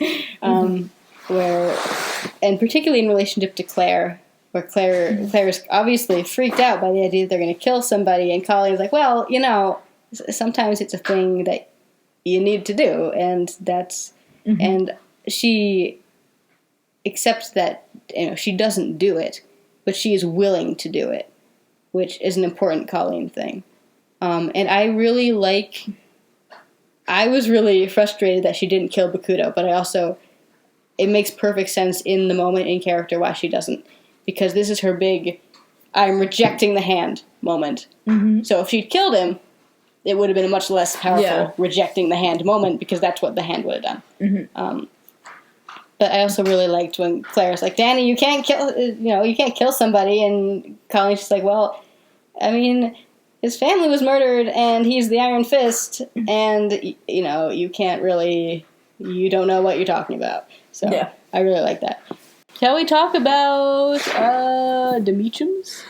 Oh, God. Yeah. Oh, boy. Okay, so our only note on this is holy moly. That is our summary of the Meachum plotline. Let's talk about Claire really quickly before we get into the Meachums, because I think we're going to be in with the Meachums for a while. Oh, God. Please get me out. There's lots to say about Claire. We really like Claire. She has finally leveled up, and she's become Claverine. Yes. We love Claverine. What do you know? What's that? Do you know what that weapon's called? The claws, the snicks. Snicks. Is that the official term? Snicks. Snicks. Ah, yes. Claire gains her snicks. But things, Claire, because Claire is in all of these shows and we see her so much, she kind of starts saying the same things to the same to different people. So there's some of her dialogue that, it's good dialogue. It's just that we've heard it before. If you kill them, you'll be just like them. Yeah. But we really like, tying into that, though, I do really like the fact that she synthesizes stuff she's learned from her past experiences and then tries to contribute that advice to these new people she's meeting. Like she did that with Luke, and now she's doing it with Danny. Where I love her reflection on, you seemed so kind of optimistic and cheerful and innocent, and I don't want you to turn dark and broody because I've seen that happen before and it sucks. Please don't do that, Danny. I loved that conversation because I feel the same way. I really like her dry sense of humor is perfect for these things. Her reaction to all the craziness, just kind of a, okay, this is happening. All right, dragons. Okay, casual arson. All right, murder. And I love her reactions to the hand. That she wants vengeance. Claire wants vengeance. Everyone wants vengeance in the show. That's why she becomes Wolverine. That's why she becomes Clairvorine for vengeance. Clairvorine. I really like that she's gonna go get the hand. Yep. Screw him. Yep. And we were really excited about her encountering Danny's healing powers, and we got that. And I love her reading all the Reiki books. So she's interested. She's like, hey, whoa, that's a cool thing. How does that work? Can I do that? But that ties into the interesting Madame Gao conversation about her wanting to be special. Yes. Dang. Madame Gao was amazing. But yeah. And I mean, there's an element, the entire setup for that conversation is, how much is she being manipulative, or is this actually a valid psychological reading of Claire? From Claire's reaction. Yeah, it seems like it is. That, if you're not special now, if you haven't become special by now, it's never going to happen. Ouch. Oh. Yeah, that was good. Yeah. But yeah, so Claire was fun in this. Excellent, another excellent Claire appearance. And she's still living with her mom. Her poor mom. I'm grateful her mom was apparently out when Davos was hanging around. I can't believe we had a conversation. Claire and Davos's therapy session. Yep. That was unexpected and a lot of fun. I love weird combinations. Me too. Yeah.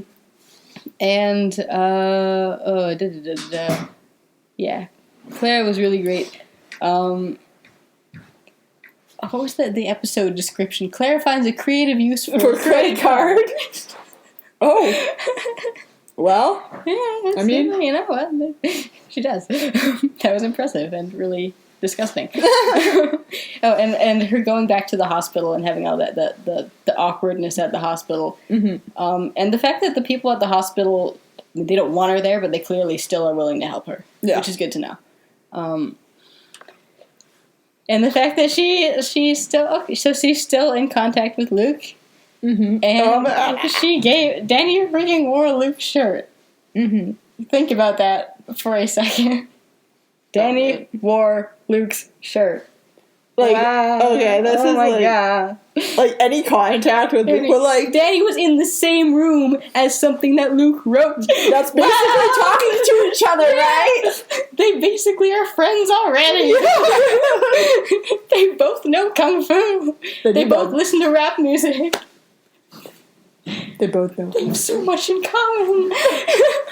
I still hope Danny punches him out. Yeah, that needs to be how that friendship starts. They need to fight. Then the fight is important for the bonding.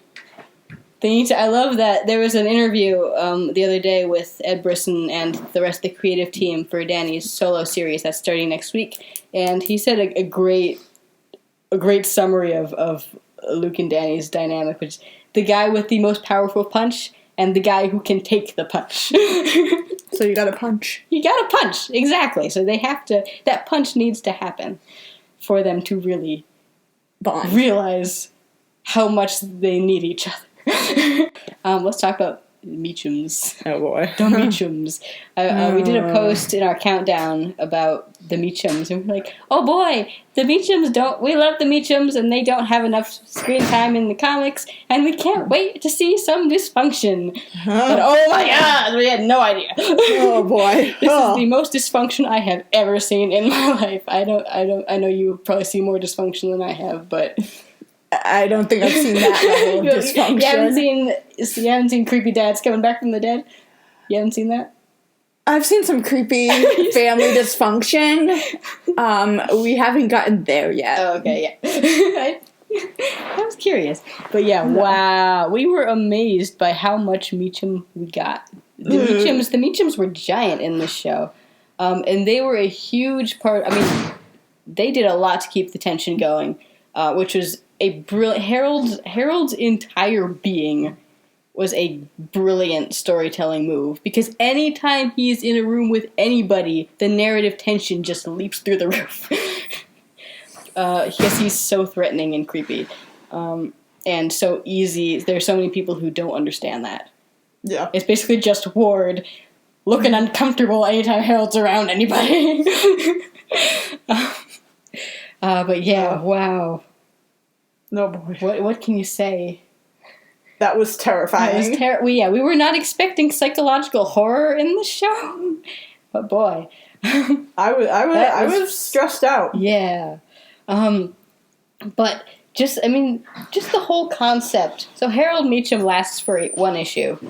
Well, no, you have him in the Danny's origin story issue in the flashback, because you need to see him pushing Wendell off the cliff. But he's in the story for one issue, and then he gets killed. I love that they looked at that and presumably went, what's the exact opposite of this? Let's make him unkillable. He just keeps coming back. So I love that. I love the fact that, and not only that, but his characterization. He's not just creepy zombie guy. He is really self-confident. Almost, I wouldn't call him charismatic. No, but it's the same kind of thing. He is convincing. Ward is freaked the hell out by him, but he's like, Ward, I need you. And Ward goes. And he's like, Ward, there are two dead bodies on my floor. Ward, will you clean this up for me? And Ward's like, oh my god. And he does it. Yeah. Ward, just listen to me. I know what I'm talking about. I will make you a great business person, and I love you. And just the manipulation. Yeah, I love you. You're not worth anything. I love you. The confident manipulation. Harold is fully confident in everything he does, and that makes him even scarier. Except for the moments when he's not, which makes him even more scary.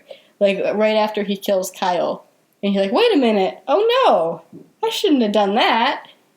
And then it's even creepier. And then he talks to the dead body. And then he talks to Kyle, who's dead. And then he hides him in his plants. And he lays next to Kyle. And it's just, Yeah, he hides Kyle in the plants. Poor Kyle. I am Kyle. I relate to Kyle. Kyle didn't deserve any of this. But he's also so clueless, which, just the cluelessness around Harold is great.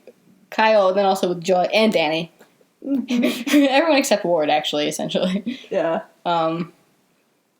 But yeah, Harold, zombie Harold, that scene, the zombie Harold of when he comes back the second time. I love it because it's just so incredibly out there that you don't even know how to react. You're like, oh, okay. It's just beyond anything. I mean, it makes the dragon seem tame. It does. Like, it really does. He's back from the dead. Oh my god! And he's chill about it. He's like, I can't die. And then Ward's like, oh my god! I have to kill him again, but it won't work. It was just wow. What a the best Harold Meachum, and we were really attached to the creepiness of comics Harold Meachum, but This is the best. Harold Meacham wasn't He's even creepy. he's disturbing.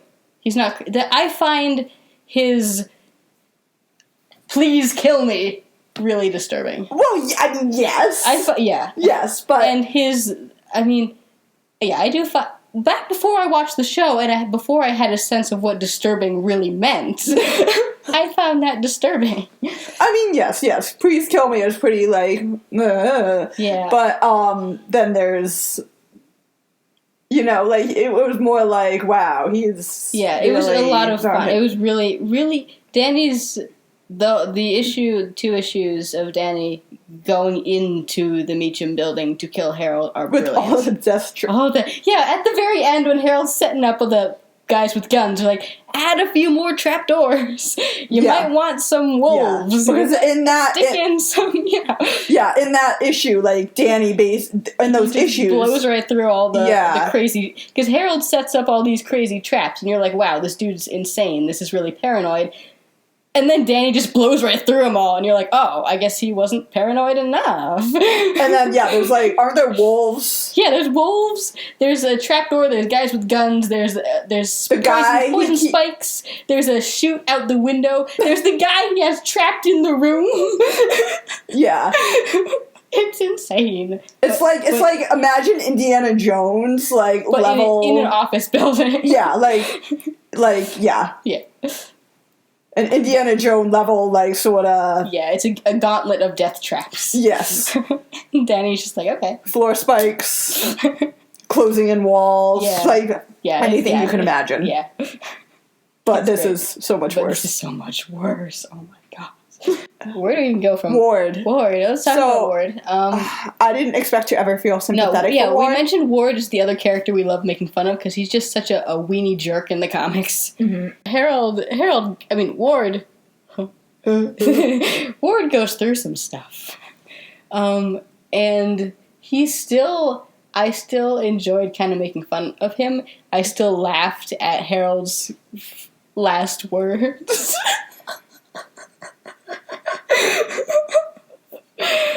Ward, you're a giant disappointment. I love you, Joy. Love Joy. Never trust Ward again. He stinks. Okay, you can kill me now. I've said all I need to say. But yeah, Ward's journey, they just hit him with everything. And it's just an exercise in the destruction of a person, which is really intense and terrifying, and really well done. And the fact that he can't tell anybody, or the hand will kill whoever he tells. And him, probably. Well, depending on... Yeah, actually, yeah. Probably him. Probably him, too. But, it's not just I'm keeping this secret because I don't feel like telling you. It's legitimately, he cannot tell anybody, and he has to go through this by himself. And Harold is completely insane and doesn't care that Ward, obviously he doesn't care what Ward's going through, and Ward just has to... I'm amazed that it took him this long to start doing drugs. The implication is that he has never... he's slow, maybe he did a few. He embezzled a little bit, but clearly Harold gets majorly worse than he has been in the show. Yeah. Either that or Ward's, obviously Harold hadn't been killing people before, but the implication is that even just the creepiness and the, I love you, Ward, go do stuff for me. And then you're a disappointment, Ward. Yeah. Going Ward, back and forth. How could you betray me this way? Come on. I thought you cared about our family. That must also get worse, because he starts doing the drugs before the dead bodies start showing up, doesn't he? It's implied that he has the oxycodone for the quote-unquote back issue. It's probably not really a back issue. No, well, obviously. Yeah. But, he probably, it seemed... I don't want to say under control, but it seemed he seemed to be a functional addict. Yeah, he's very, when we first see him, he's a functional addict. Yeah. And poised and operates in a, you don't suspect that he's doing drugs until you actually see him doing the drugs. Yeah. And then he starts getting worse. Yeah. So I'm surprised it took him that long, but the implication then we can assume is that Harold is getting worse possibly because Danny has shown up. Probably because Danny has shown up. And then all the complications from that. And so it's really... They just do a really great job with Ward's character progression, where he just... they just keep piling on the stuff. Mm-hmm. And he just keeps having to put up with the stuff. And there's all the extra... relationship with Joy, making things extra complicated. Yeah, and the fact that he's just not suited to deal with any of this. Yeah. Like, I love when he does his fun team up with Danny, and they go out looking for the truck that Danny had found the drug dealer in, and they find him, and they open the truck, and there's the head there, and Danny just hops right up and goes to look at it, and he's like, oh, look at this, and Ward's like, oh my god, that's a disembodied head. And then he starts seeing it, hallucinating it. He just is not equipped to deal with any of this, and he is having to deal with all of it. And I think one of my favorite Ward scenes is when he is disposing of those dead bodies, because he's so completely in over his head that he is really relatable in that scene, and you don't want him to be relatable in that scene because that's terrifying. And I don't want to be relating to that, to having to do that. And then him talking to the... Yeah, then when he starts freaking... Oh, my God. We're like, what show is this? Jessica Jones Season 2. Damn, they got that out fast. I know. Yeah, exactly. Surprise! Oh, man. Oh, Can you imagine the one-ups they're going to have to do in Jessica Jones Season 2? No. If they bring Kilgrave back from the dead, I will stab him myself. But let's change the subject. Yeah, so dang, Ward. I can't believe I wasn't expecting him to survive this season. I'm genuinely shocked he survived. And he gets to kill Harold twice. He gets to shoot him. I'm very jealous. Me too. I'm super happy for him. Yep. He gets to do it. Mm-hmm. Then he was cremated, so Harold is gone. Good riddance. Literal dust in the wind. Go away. Stop haunting my dreams. And yeah, Joy. Let's talk about Joy. I love Joy. I mean, I've always loved Joy, but I love this version of Joy as well. Joy is super cool. She has a lot of parallels with Danny. But the family thing obviously that's a big thing for Danny. We've talked about he's looking for a family. Mm-hmm. But the Meacham family stuff, the devotion to... we're going to talk about themes. But kind of the devotion to the family and the company and their conflicted emotions. Obviously, Harold is creepily obsessed, manipulatively obsessed with family. I don't know if he's actually obsessed, but it's his big manipulation move. I think it is a manipulation. I just want us to be a happy family. Yeah. I'm doing this for my family, guys. No, he's obsessed with himself. Yeah, no. Yeah. But Ward cares about the family name until he cannot anymore. And he wants out no matter what. Joy, not having been through all the stuff Ward is going through, is devoted to the family name more so than he is. Like, Joy, I was surprised, seeing Ward and Danny running the company, and obviously Danny is going to be, quote unquote, running the company because he's Danny and he's not going to be running the company. Business Danny, he even admits to himself.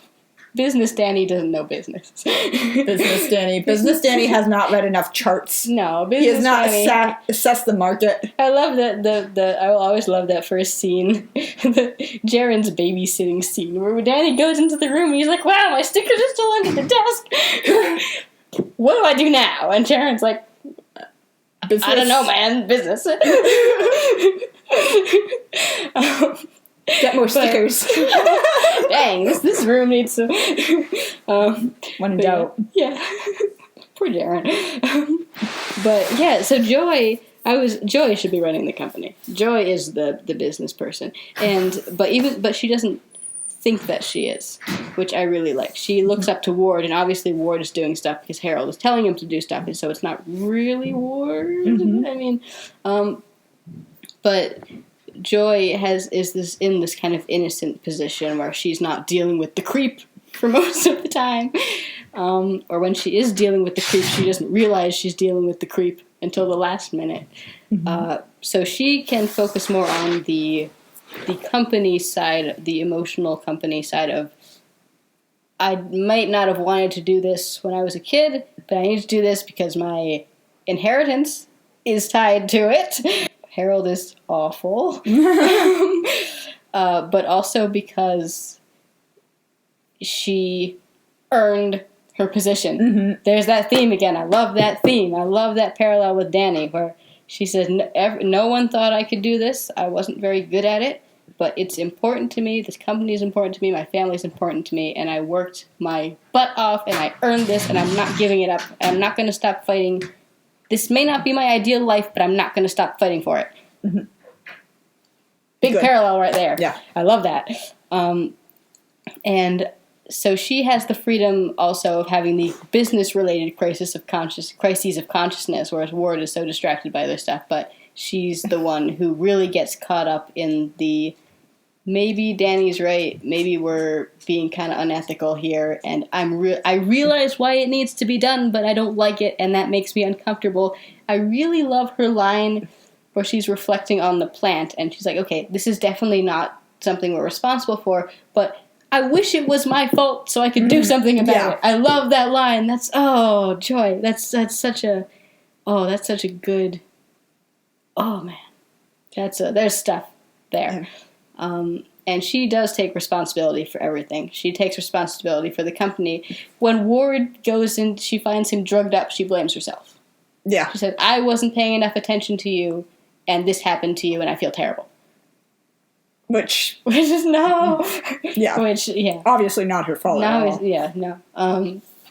But that's really cool. And her complete devotion to Ward. I really like relationships like that. We had a bit of that with Mariah and Cottonmouth in Luke Cage. But I really like the really close sibling relationship between Joy and Ward.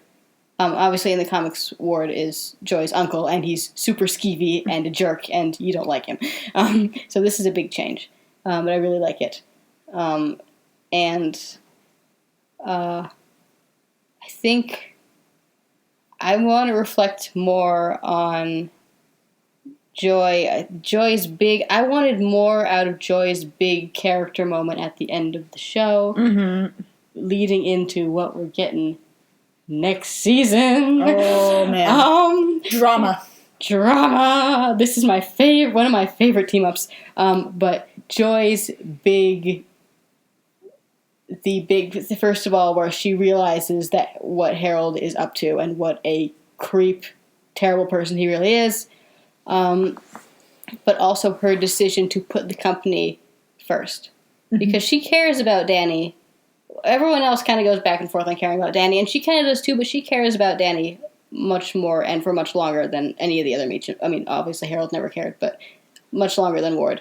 And she still cares for him and is concerned about him pretty much right up until the end, which is why I want more out of her big motivation to accept the team up with Davos that I can't I mean, she doesn't know what she's really getting into. No, obviously she doesn't. But he does clearly say, we gotta kill Dany. And she's like, okay. Yeah. Okay. So I want more out of that, but I'm okay with it because Joy and Davos is one of my favorite team-ups from the comics, and I can't believe we're gonna get it. Because, whoa dang, that's gonna be amazing. Yeah. And we're gonna get Joy's revenge quest, which I adore. Yes. That means a lot to me. I love Joy's revenge quest. But she's not going to be avenging Harold. She's going to be avenging her spot in the company. Damn. Wow. That's super cool. So yeah.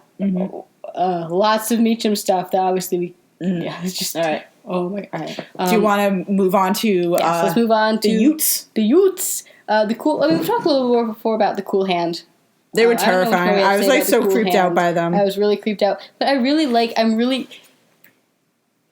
don't know how much to read into it, but we talked about it. The moment when Danny gets the same vibes from Cool Hand that he got from Kunlun. Yeah, which I don't know how much to I don't know how much into. to read into it. Obviously, I mean, I took it as an indication that, I mean, it's implied that he gets the same vibes because it's a similar type of place. It's Cool Hand. We're talking about Bakuto's faction. We call it Cool Hand because it's the hip. It's obvious. They're appealing to the young people, and it's. Yeah, With their iPods and their backwards caps, trendy clothes, and their hip hop music, and the hip hop music and the which is really funny. But because it's a similar kind of place to Kunlun in that it's this really welcoming appearing. It's training focused. It's just they're doing a lot of the same stuff, but obviously for different reasons.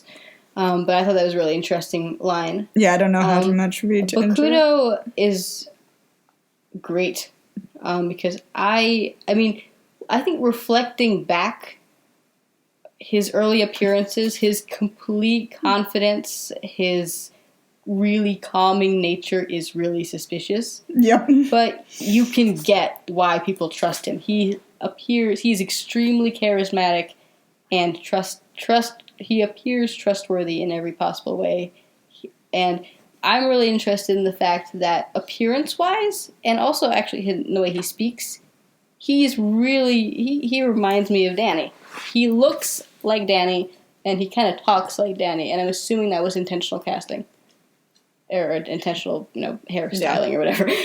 But I think that was really cool.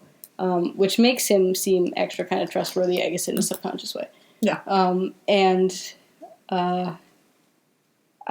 so hip. He's so hip. I like the change in him because there are a lot of I really enjoy him teaching the scene where he's teaching Danny to recharge his chi. Mm-hmm. That's just a really great scene. I love that scene. Danny's so happy. He's so happy. Oh my god. Finn Jones has the best happy face. But and the scene where he teaches Danny to heal. I think we talked about he's almost kind of condescending. He is. He's like, you mean you don't know how to do this? And first you do this, and then you open your hand, and you do... Do you know how to put the chi in your hand? And Danny's like, yes. But at the same time, he's so distracted and kind of astonished that he's able to do this that he doesn't even really notice. And obviously Colleen is dying, so he's got a lot on his mind. Yeah. But it is really condescending. It's kind of a little. It's kind of a little hint. But yeah, Cool Hand and Bakuto. Really, I like Bakuto a lot. Mm-hmm. And presumably he will be back. Yep.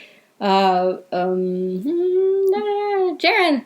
A little bit to say about Jaren. J-Money. J-Money. I'm gonna call her J-Money from now on. So J-Money. I wanted to see more of her, but I'm really excited. We were really excited to see her because obviously she's male in the comics. Is a big time, long term Iron Fist character in charge of the Rand estate, who helps Danny get his fortune back in the comics as well, and generally babysits him, helps him run the company, gives him emotional support, teaches him insults him. Is kind of a mixed blessing. Yeah. Teaches him how to do the business. Yeah. Or tells him how to tries to tell him how to do the business. Anyway. And so we were really excited to see Jaren. And Jaren is really, really nice to Danny, which is an interesting contrast with the way she was in general in Jessica Jones, and particularly to Jessica. And there are multiple reasons. We don't know why. But, I mean, obviously Danny is a very different person than Jessica. Danny is also her client. He's a very rich client. She has good feelings on Wendell. Yeah, he got her first job. Her first job was with Rand, which is cool. And it could even be, I mean, she went through some stuff in Jessica Jones. She went through some stuff. And she may be more cautious. I mean, she's still very standoffish, kind of, cold, uptight, not really a... people I person? love when she denies. Danny tries to hug her, and she's like, "No, bad hug." She's genre savvy. She knows not to take the hug. She knows all Iron Fist hugs are bad hugs, even though that Danny's an exception. But she's being extra careful. Yeah, Danny can hug you. You'll be fine. But she may have learned that, okay, I may need to actually form connections with, maybe I should be a little bit nicer because not talking to people. She may be trying to change a little bit. Yeah. Thanks to all her Jessica Jones trauma. But in any case, we loved seeing her. She was super cool. She really hates the Meachums, clearly, and it was fun seeing her go at him. I love her. She's very relaxed about Harold coming back from the dead. She's like, wow, that's fraud.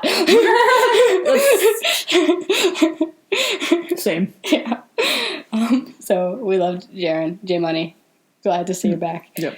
Can we get back to Orson for 1 minute? Yes, we can always get back to Orson. So, although we've already talked about it, my favorite thing is that he was just like, "Get off my lawn," which is as Orson should be. Yes.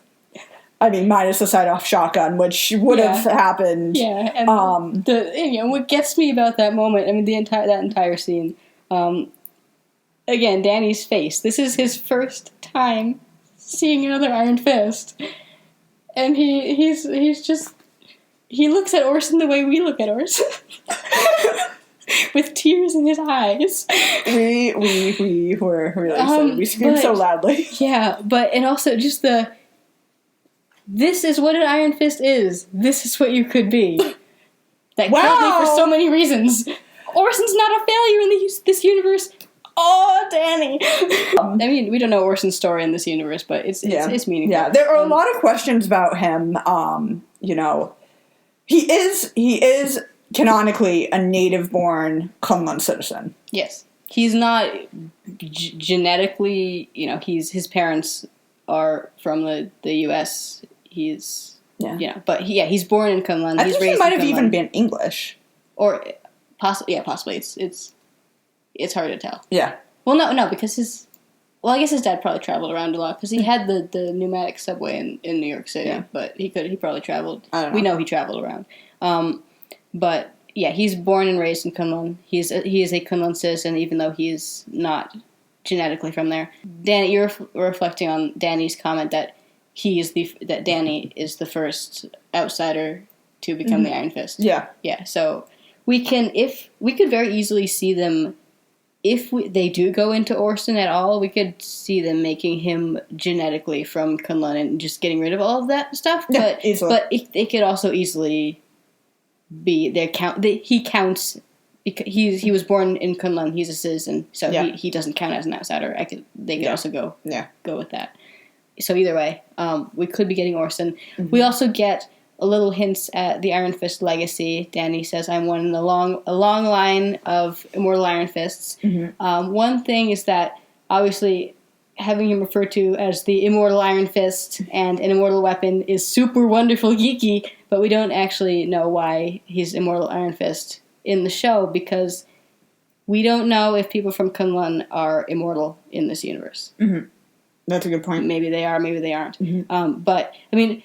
Obviously, he's not called the Immortal Iron Fist because of that, but that's just a thing that ties into it. Yeah. But the fact they don't go into it at all, so we don't know if it's the same. The Immortal Iron Fist ties into the immortality thing, the immortal, eternal city of Kunlun, and also the fact that the legacy is immortal. That, in theory, hopefully, there will always be an Iron Fist, or there will always be more Iron Fists eventually, even if there's not one at the moment.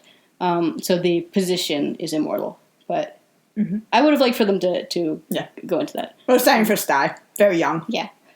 But there will always be more. Yep. Themes in the show, we talked about this. I earned my position, big theme.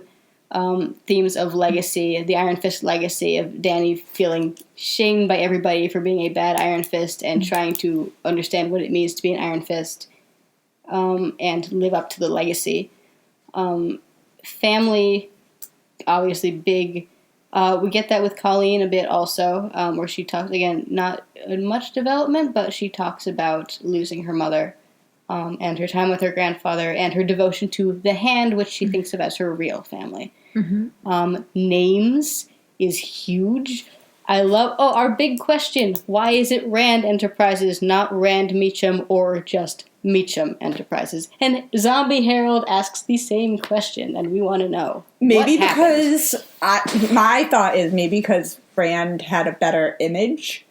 Maybe they were because Wendell had a better image than Harold? Yeah, I mean, maybe. Because Wendell was a more appealing person than Harold. I can't imagine Harold accepting not having Meacham on that building. I can't imagine that. I don't know. So it's a big mystery. We want to know. But I don't know. Yeah, I mean, it's definitely a possibility. I just don't, it doesn't seem likely to me knowing Harold. Yeah. But so that's a big mystery. But names, what Danny calls himself. Danny, that bit when the Meachams are like, hey, we'll give you all this money, you can start over with a different name. And Danny's like, no, that's my name. Excuse me. Yep. This is important. And he, his devotion to being, I'm Danny Rand, and how terrifying and frustrating it is when people refuse to accept that. And kind of, obviously, I'm the Iron Fist and I'm Danny Rand. The fact that he has multiple names and he needs to find out what that means for him. The little theme in episode 10? It's episode 11. It wasn't what I thought it was, which is Danny's reaction to becoming the Iron Fist and Colleen's reaction to her betrayal by the Hand, which I like that callback. And obviously vengeance. We get that from Danny, Colleen, Harold, Ward, Joy, Claire, Davos. That's a big. Love that. We haven't talked about how great the final scene with Danny's final revenge scene with Harold is. I love. I was up here with Wendell, and I had this strange urge to push him off the building. Like I did it in another universe. Yeah, I had another to shove him off the edge. Huh. I love that. But he says, what does he say? Harold says, vengeance is the only thing I'm interested in. Avenging his family, and Danny's like, dude, you screwed up your own family. I have nothing to do with that. Yeah. But obviously, vengeance. Big Iron Fist theme in general, and really well used in the show. Yep. So, really quick, set up for season 2 in The Defenders. Oh, Orson. Also, the ending made me cry. Because I'm a big Kunlun nerd. And also because it's just so good, and it sets up so much incredible stuff. First of all, Danny, the fact that I was terrified Danny was not going to go back to Kunlun. He needs to go back to Kunlun. It's his home, and damn it, he needs to power up. I'm really excited for him to power up, so he needs to go back. Also, he needs to go freaking apologize. You know how he could power up. Yeah, I know. But he needs to freaking apologize to my bro Lee Gung, because I love him. Yeah. Oh. Speaking of, can I go on a tangent about him? Yes. I wish he wasn't such a jerk. Yeah, so Lee Gung, I still don't know how to pronounce it fully, but the Thunderer, one of my favorite Iron Fist characters, is really, really neat in the comics. He's a pretty chill bro. Because, he's a lot of things. He is the War Master. He's responsible for training all the people, so training the army, and also training, among the people he trains, will come the Iron Fist. So he's responsible for making sure that at least one person is good enough to kill a dragon. So there's a lot of responsibility there. And he is very, very strict, obviously, but he's also really caring. He's one of, and I've seen this a lot with martial artists, that he's really chill. They're very he's chill. very, very nice. He has this affinity for misfits and for people who don't have families. He takes in Wu Shi, who's a previous Iron Fist. He basically raises her and trains her because she is an orphan and has no one and was getting into trouble. And she becomes the Iron Fist. He takes in Sparrow, who is Orson's daughter and doesn't have a family. He takes in Danny. So he has this big affinity for making sure that no one is abandoned and that people, that the kids, that if he sees kids in Kunlun who don't have anyone or who are going down some wrong path, he will help them out. And he's really caring. He's much more caring toward his students than he actually is toward Davos. Davos tends to get kind of ignored, which is part of where Davos gets his problems. That he's really jealous of all the people that his dad pays more attention to. So they have a really complicated and interesting relationship. But Lee Kung he's a lot of fun. He's really wonderful. Yep. He instigates and helps out with a lot of when there's corruption in Kunlun, he will try and stop it, and he'll stand up to it. Mm-hmm. He cares about the city enough to be willing to break laws to defend the city's future, which I adore. Yeah. But yeah, in the show, we only see him, we hear his voice. We have shoulder Lee Kung, who Danny talks to, hallucinates, remembers, thinks about. But we would have liked to see, and if they go any more Kunlun-centric direction next season, hopefully we will see more of him. But he seems really... We didn't get to see the character Heartless. complexity in this, which we would have liked to see. Yeah. But obviously, since he doesn't actually appear, they weren't focusing on him. But yeah, we would have liked him to see a little bit more. He actually does. He really, really cares about Danny. Mm-hmm. He's a father figure for Danny, and that would have been cool to see. But maybe we'll see that in the future. So, what have we got set up for the future of MCU Iron Fist stuff? We've got Danny going back to Kunlun is huge.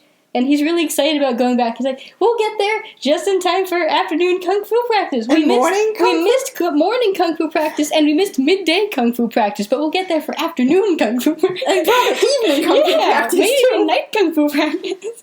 Midnight Kung Fu practice. He's so excited, which means a lot to me. And the fact that it's, first of all, that if those dead guys had been people from Kunlun, that would have wrecked me. At least they were hand guys. But the fact that Kunlun is gone, but we also get freaking Joy and Davos. So those are two things that we're really excited about what the show has set up. We're assuming, given the timeline, that for the Defenders, since it's been pretty much confirmed that Defenders is next rather than Punisher. Who knows when Punisher is happening. Yeah. But because of the timeline, we're assuming that Danny and Colleen are going to get right back from Kunlun in time for the team up, or from where Kunlun was, from the Himalayas. Probably interrogating some hand people. Yeah, and that they might learn something while they're there that will lead directly into the team up. Mm-hmm. But so that will be really cool. And My final favorite thing. Did I mention this? I don't remember if I mentioned this. If I mentioned this, we can cut it. So one of my favorite things. So the Steel Serpent heroine was set up. It was our first big Iron Fist Easter egg. It was set up in Daredevil season 1, and we freaked out. Steel Serpent is Davos's code name in the comics. Which he gives himself. And the symbol is the Shulao symbol without the wings, because in the comics Davos tries to Bad hug. Bad hug. Shulao, he tries to become the Iron Fist, and he can't hold on long enough, and he only gets part of the brand. And that's what that is. And so when it shows up on the heroine, we immediately start tossing out all these theories. What does it mean? Why is it still Serpent? What's going on? How is this connected to Davos? Basically, we've spent 2 years speculating about this, and we missed the best possible explanation, which is what ends up being the actual explanation, is that Madame Gao is just flipping off Kunlun, which I love. That's so funny. That's very Madame Gao. Yeah. We haven't talked much about Madame Gao, but she's perfect. That's all we can say. She's really smug and interesting and playing everybody and perfect. And I love her comments and her sense of humor and the fact that she spent most of the 17th century being interrogated, but she's cool with it. Yeah, that's a good time. And we're sure there's more to her, and she will be in the Defenders, so we cannot wait to see more of her, just as we cannot wait to see more of everybody else. And we cannot wait for Danny to meet the rest of his Heroes for Hire family, and Colleen also we're hoping for Daughters of the Dragon, for Colleen to add her other Daughter of the Dragon to her Daughter of the Dragon team. And Punching. This show was amazing in summary, and yes. We loved it. And yay! We've probably forgotten to say a lot of stuff, but we will be posting about it. So look for more thoughts and geeking out. Yay! In the future. I swear it restored my chi because I was pumped up after not having slept for 36 hours when we finished the first time. This show is magical, guys. All right. I think that's it. All right. Thank you for listening. Bye. Bye.